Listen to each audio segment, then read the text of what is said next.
The countermeasure riffs off several proven patterns like the Zoo Cougar and the Zonker. It's even got a soft tackle influence. I'm starting off with UTC 140 thread, rusty brown. You could use a heavier thread than this because you're spinning deer hair, but I find that this works just fine for me. The tail has 8 strands of crystal flash on either side of the shank, and I form those by using just 2 strands of crystal flash.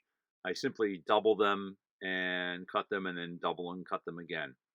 And when you're done with the tail, it should look like you've got a sort of a V shape coming off the back end of the fly. So the other part of the tail is a rabbit strip, crawfish orange. And I've angled the end of the tail at 45 degrees. And I want the tail 2 inches long, so I actually pull off a strip, cut a strip about 2¼ inches, and I remove the hair from that 1/4 inch before I attach it to the top of the shank. And I like that tail fur side down. I want it to land in the water with a big splat. So attaching the soft tackle, I get a big webby piece of schlappen. I attach it by the tip, and I attach it concave side down. So I want those fibers going to the back of the fly when I wind them forward. So when I'm dubbing the body, I make a noodle that's tapered because I've got more material under the base at the butt of the fly from the rabbit strip. Now I'm just going to wind the hackle forward. It's called palmering if you're a professional spiffy fly tyer. And I don't count wraps. It's done when I think it's done. For the legs, I'm using crazy legs. You can use whatever you have in stock. You know, it doesn't have to be this particular brand of leg. What I do like though is keeping the strands intact. That is, I've got a bunch of 3 there, and the butt ends of the strands are all attached by a piece of rubber. It makes them a lot easier to handle. So I'm going to do a spray deer hair collar here.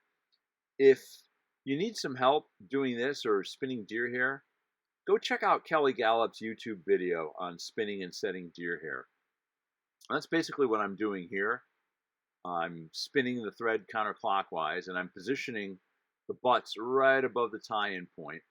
And I'm going to come over top, and that thread didn't want to move anywhere other than where I put it because I gave it that spin there. And now I'm attaching it, binding it down hard with a bunch of wraps, and I get this beautiful spray on top of the fly. I'll show you in a few minutes. The hair is solely on top of the fly. There's none off to the sides or on the bottom. It's all right on top, just like a caddis. You don't have to do this right now. I'm just cleaning up a few loose butt ends. I do suggest, though, when you do the collar, just use the deer hair for the collar only. Don't try and make it part of the head. And I used about a pencil wide clump of deer hair there. Now here you can see that spray. It's right on top of the hook shank, just like an elk hair caddis, not off to the sides or on the bottom. I'm really happy with how that came out. So for spinning deer hair to make the head, my best advice is to use really good quality deer hair, and don't try and do it all at once. It usually takes me 3 applications. And you can see I'm doing the 1 wrap, 2 wrap, and the half wrap, and then a full spin there. That gets it right on the shank, good and tight. I'm bunching it back before I do the final application there. 1, 2, and then the spin. Then you just pull the hair out of the way, whip finish, and at this point, I like to add a drop or 2 or even 3 of head cement just to make sure that thread's locked in. So the trimming part of the fly. My advice here is, again, don't try and do it all at once, and obviously watch out for your fingertips. But I'm using a razor blade at this point, not scissors. This is the best way to do bulk cutting, and you want a nice sharp blade. It makes the procedure so much easier. And as with spinning deer hair, don't try to do it all at once, little bit at a time. Remember, you can't put back what you've already cut. And I'm holding the spray down there to keep it out of the way because I don't want to cut it. And likewise, when you're trimming the bottom, you don't want to cut those rubber legs there. But you'll see I'm going nice and slow. This is actual time here, not sped up. And it's going to take me a few passes, top and bottom, to get that hair where it's close enough to get the scissors out and do a trim. I like the bottom a little more flat. Basically what I'm going for here is a blocky shaped, almost a square or barely a rectangle shaped head.